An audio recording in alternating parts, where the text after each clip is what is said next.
We are so excited to have you and talk to you today. I thought we'd just jump into it and talk about your college background for a little bit, if you'd like to Sure. take it from there. Yeah, you bet. So I am originally from the East Coast, and I actually went to the University of Michigan for my freshman year, but then transferred back east and wrapped up at Cornell, mechanical engineer. And I was in industry for about 5 years as an engineer, and then really wanted to get a sense for what the bigger picture of the world was. Engineering was fairly siloed, and wanted to know what the marketers and the product people and the salespeople did. And so I went to business school and had the fortune of interning with an angel group at that time. This is about 12 years ago, and hit it off with the guy who ran the angel group. And we ultimately raised these funds together. In the interim, I did about 2 years of management consulting with Boston Consulting Group. So that's my background. Cool. Was it a hard transition from engineer to business, or not too bad? I don't think so. I mean, it's just, different units on the numbers, so to speak. I think businesses in many ways are like complex systems. And so if you're an engineer, and whether you're mechanical or chemical or whatever, one of the ways to look at businesses is in that similar sort of systems light. I think the part that is harder and that takes more getting used to is that, excuse me, that business is, every part of life is a people business, so to speak, but I would say in engineering, you can get away with that being less of a skill set, but in business more broadly, it's such a critical part of it. And I think that that took me a long time to figure out. Gotcha. So would you also like to give us a brief background or in-depth background of your company, Hyde Park Venture Partners? Yeah, so Hyde Park Venture Partners, we started about 10 years ago, and we've been around for, really almost 12 years since we started the idea. And the reason why we started is because at the time, there were almost no early stage venture funds that were in the Midwest focusing on funding early stage startups. And there were coastal funds, large coastal funds that didn't spend much time here.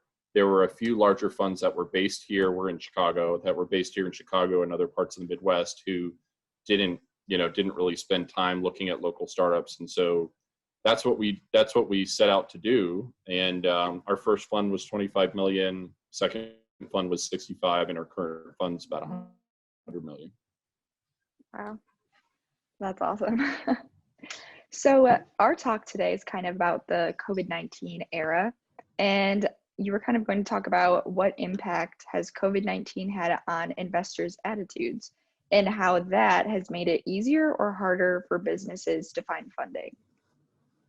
Yeah, so it's really interesting. We probably no surprise to folks, because we've all essentially been through this trauma together. But when COVID hit in early March, everything kind of ground to a halt. Obviously we're all staying home and trying to adapt to that.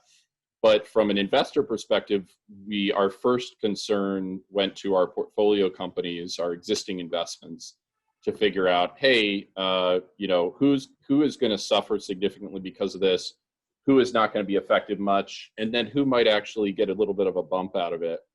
And accordingly, therefore, how should we be managing our cost structure or going after federal loans, that kind of stuff. So the first 6 to 8 weeks, we spent really focused on our portfolio, and that was true of most VCs, most investors at the time. And then kind of in like May, June, everyone poked their head up and said, okay, well, we've done what we can with our portfolio. It's going to be tough for some. It'll be fine for others. It'll be great for a few. But we're in the business of putting capital to work. Let's look around and see what's going on.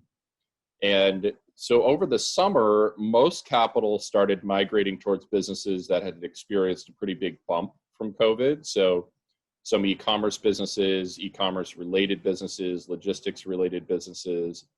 And we've been fortunate to benefit from that in some ways. So, for example, our company ShipBob, which is based in Chicago, it's a highly tech-enabled fulfillment service for e-commerce. Like Olivia, your e-commerce business could actually probably use it.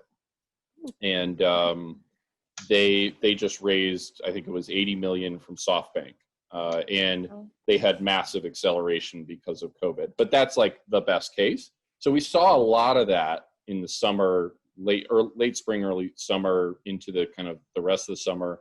More recently, we've seen a little bit more normalization. So I think at this point, people understand how COVID has affected different types of business models, whether it's software subscription or transactional e-commerce, and then also how it's affected different industries. And we, of course, all know about hospitality and travel. But when you look at the intersections of those business models and industries, VCs now have a pretty good sense for, what the prospects are for different types of companies. And so they've reverted back more to normal and looking at companies that maybe aren't COVID bump companies, but still have a good path forward despite COVID. That was a long answer, but that's what it is. That was perfect. So who would you say like struggled the most, and have they come back yet, or when do you think they'll get back to normal, or have they already? Good question. I would say the companies that struggled the most were the transactional businesses. So, the ones that were in any part of the economy that were heavily exposed. So, for example, it's interesting. We have one company. It's called Fixer. It's a direct-to-consumer handy person service. And initially, when everything shut down, their volume dropped by, I don't know, maybe half, because people were worried about having folks in their home and everyone was kind of hunkering down. Interestingly, they have now accelerated. So they actually came back out better, partially because of it, because now everyone's spending time at home, things are still breaking, they need to have things fixed. So it's hard to predict, but a lot of those transactional businesses early on, they just suffered because people put their credit cards back in their wallet, they stopped going out to spend, and it was a unique time. And then, of course, businesses that had exposure to hospitality, travel, etc., it was tough. The software business models, even if they had exposure to some of the affected industries, because software is often subscription-based and it's fairly sticky, they didn't decline as rapidly as we thought they might, and most of them are now well back into the growth mode. I'm curious to know, did you get a lot of new clients during COVID? Were people feeling like now or never kind of attitude in this time, or more reserved? Let me make sure I understand. So ask again. So I know a lot of people during COVID have been thinking like, oh, this is my time to start something. This is my time to do something. Since Hyde Park Venture Partners is kind of like a startup investors, have you had a lot of new people come to you since the start of the pandemic? Yeah, that's really interesting. We have not had, I wouldn't say we've seen the same flux of I can't get a job, and I'm starting something that maybe we saw in the financial crisis 12 years ago. Not totally sure why that is. I mean, as many of us have heard, there's this is sort of a have and have nots type of situation, unfortunately, where many of the worst affected people are at the lower end of the earning scale, and maybe they were hourly workers who weren't necessarily the ones who were going to jump in to start their own thing. I wish that were different. We haven't seen, anecdotally, I think we've seen a pretty fast recovery of kind of the knowledge market and developers and all those folks. Anybody who was laid off has I think for the most part found something new. And I think that's too bad. I mean, I hope more people will start something new.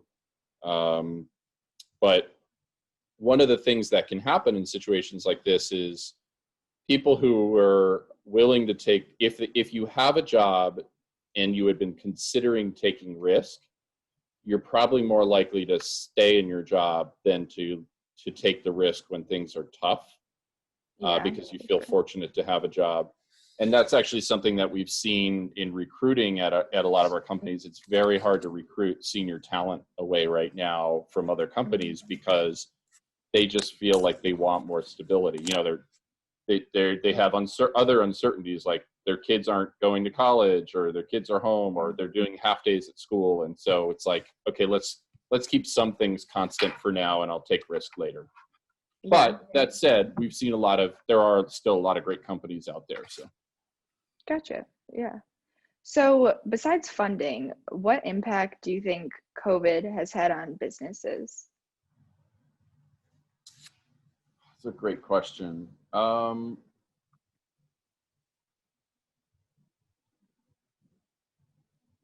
Well, I mean, so I think it helps to highlight what's really important to their customers and what's not. So, and what I mean by that is, you know, when you're in heady times and things are good, people don't question spend as much. You know, if there's something they're spending on, you're not as likely for the CFO to come and ask you, wait, what is this? Why are we doing this? But in COVID, everyone's budgets have shrank, at least initially. And now many companies' budgets have remained smaller. And so every component of spend that a business customer has is in question. And that means that if you're a company that sells its software or other services into business, your customers are pushing back on you, and you're really finding out what's important to them and what's not. And so I think that's a good thing. The other thing is, you know, despite my comment about talent being hard to recruit right now, for the first time in 5 or 6 years, maybe even 7 or 8 years, there is talent that is really good that's been laid off. Okay. And so companies that are in a fortunate position to still be growing, it's a great time to find talent that, you know, may be on the street that, you know, in normal times when well, I don't know if I call them normal, but in times when you have 3 or 4% unemployment, it's mean to say, but most of the people who get laid off are not the good ones. Yeah, for sure. That's changed. Yeah. So moving on from COVID, sort of, for our young entrepreneurs watching, how would you, or what tools and tips would you give someone who wants to be a venture capitalist or have a career in the venture capitalist world? Yeah, it's a good question. So I would assume that most of the folks who will watch this are undergrads. Is that right? Yeah. Yeah. Mm-hmm. So I generally discourage undergrads from going into venture, and I'll explain why. You know, when you're an investor in venture capital, for the most part, you're selling yourself. Money is pretty undifferentiated. Now, you might be fortunate. Well, it's totally undifferentiated. It's commodity. So you might be fortunate as a venture capitalist to be at a very large firm that already has a phenomenal brand. And so basically you're selling the brand. You know, you're at Sequoia or you're at somewhere like that. Now, you know, I'm at Hyde Park Venture Partners, which is a less known fund, or a much less known fund in the Midwest. So I'm not really selling my brand or our brand. I'm mostly selling myself. And that is, you know, at this point, a culmination of 18-year career across a couple different industries, and the fact that we've been doing this for a while and we know where a lot of the bodies are buried and can be helpful. And you build that experience set and that reputation up over time. That's not all there is to what we do, but it's a big part of it. And so when you're an undergrad and you get out of school and you go work for a VC, you don't have that much to offer the entrepreneurs that you're trying to attract, because the best entrepreneurs have choices. And so that can be kind of tough. And then I think also it's hard, not impossible, but it's hard to build some of the basic early career skills as a an analyst at a venture firm. And so that doesn't mean you can't go do something else or go back to business school and then go do something else to develop those skills. But I think it's option limiting. And I think earliest in careers, undergrads should be looking at really option opening types of opportunities. Gotcha. So, what are some of those basic career skills that someone should develop before they move on to venture capital? So I think there's two buckets of them. The first is really, really strong communication skills, and Okay. that is that's a combination of storytelling. It's a combination of, well, I'll throw out a bunch of words: storytelling, genuine connection with people and curiosity in people. Empathy is probably a part of that, and then probably the third one is selling skills. You're always selling. That's not something I appreciated until late, relatively late in my early career, and so any opportunity to do those is really important. So that's on the communication front. Now, to be fair, a lot of that you can learn as an analyst at a venture fund. Not all of it, but a lot of it. Certainly, a lot of people interaction. But the other part is like really deep analytical skills, and doing math, maybe doing coding. That's not an absolute necessity, although in today's world it's useful. And that's pretty important. I think there's just fewer and fewer career paths that will be really good careers that support a family and get you the jet ski that you want for your summer vacation or whatever. That analytical skills won't be an important part of. There's some, but not a lot. Gotcha. So when you first founded Hyde Park Venture Partners, what were your biggest struggles or challenges?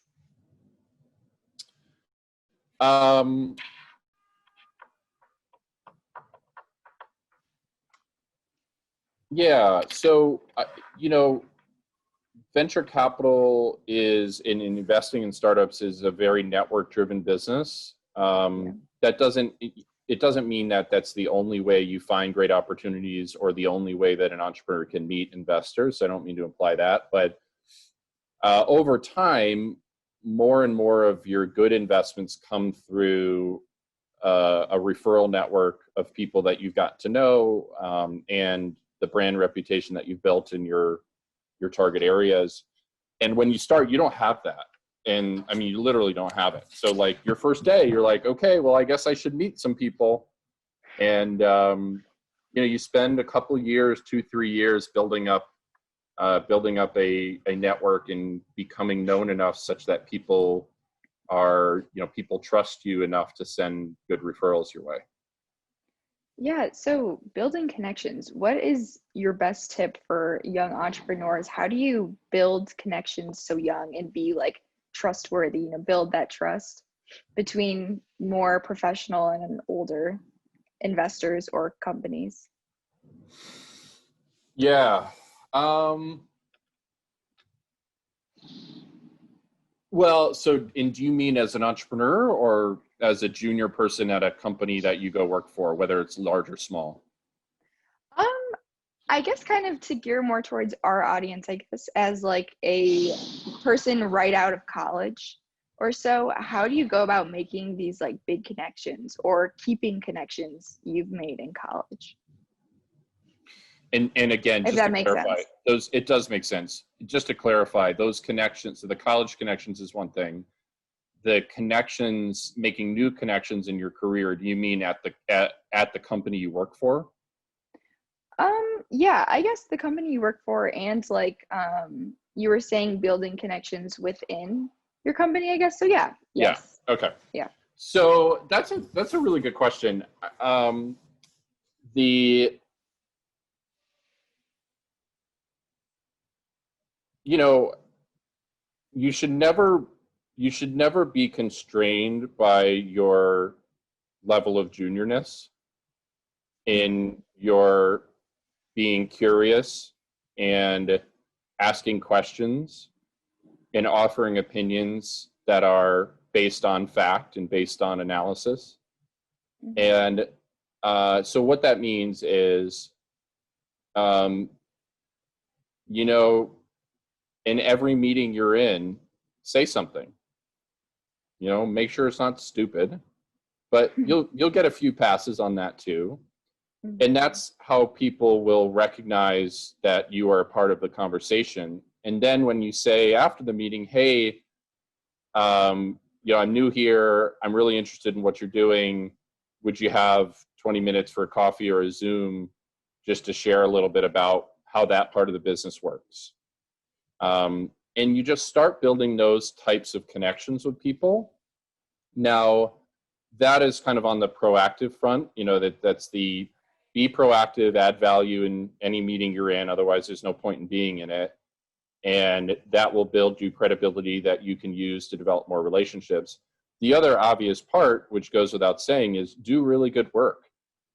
And Mhm. that's, it's partly a function of being smart in whatever horsepower you were either born with or developed, going to good schools. But look, you all go to a good school. You're all smart enough to get into MSU. And so you've met that threshold. Now you got to go, exercise it.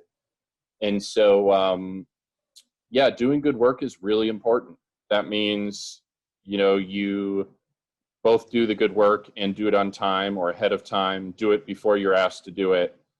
And you'd be surprised. I mean, you know, there are a lot of people who forget about that. They get their first job and it's like kind of 9 to 5 for them or 8 to 5, and they're mostly worried about having fun and bottle service on Friday night. And the reality is your life will probably be more fulfilled by career and family than by bottle service.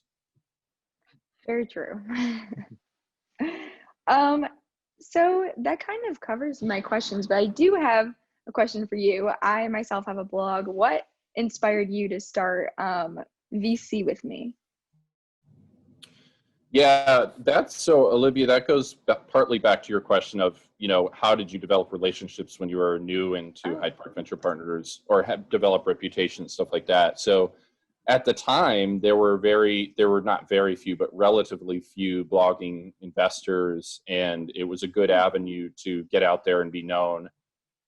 There's still a couple of us in the Midwest who are more known for blogging than others. So that's, I don't have a national reputation for my blog, but certainly have one that's local and that has served me well. Um, and then the other reason is I have thoughts and ideas, and I like being able to sit down and hammer them out. They help me think about the world, and so it's partly self-serving and partly greater kind of reputation serving. gotcha. Cool. So, to our few viewers, if you have any questions, now would be your time to ask if you would like. And while I give you guys a few minutes, I wanted to selfishly ask a question about Sure. ShipBop. Is that what it's called? Ship Bob. Yep. Yeah, could you tell me more about that? Yeah. So what Ship Bob does, it does sound like Ship Bob, but it's not. It's ship like we'll take a cruise on a ship. Gotcha. And what they do is, as you know, as a entrepreneur who sells stuff online, your inventory is sitting in your kitchen or your Yep. living room, and there's boxes and all that kind of stuff. And Yeah. that's tolerable up to, maybe you send out 5, 10, 15 things a week. But every trip to the post office or stamps.com is time consuming. And so what ShipBob does is they actually store your inventory and then do the fulfillment. They ship it out for you. But that in and of itself is a service that's existed for a while. It's called fulfillment. But what they do that's very unique is they have really deep integrations with Shopify, eBay, Amazon, and so they allow e-commerce entrepreneurs to harmonize their inventory across different channels and provide a better service to their customers and also at a cheaper rate. So what you would pay for ShipBob is probably quite a bit cheaper than what you would pay as a small entrepreneur directly with the post office or stamps.com. Very cool. Very interesting. Thank you so much. Sure. I'll be looking into that, possibly. Well, that is all the questions I have for you. If there's anything else you'd like to talk about, we could totally do that. Otherwise, I think we don't have any questions. So otherwise, I think that might be it. Nope, that's it on my end, Olivia. Thank you. Koya, thank you. Awesome.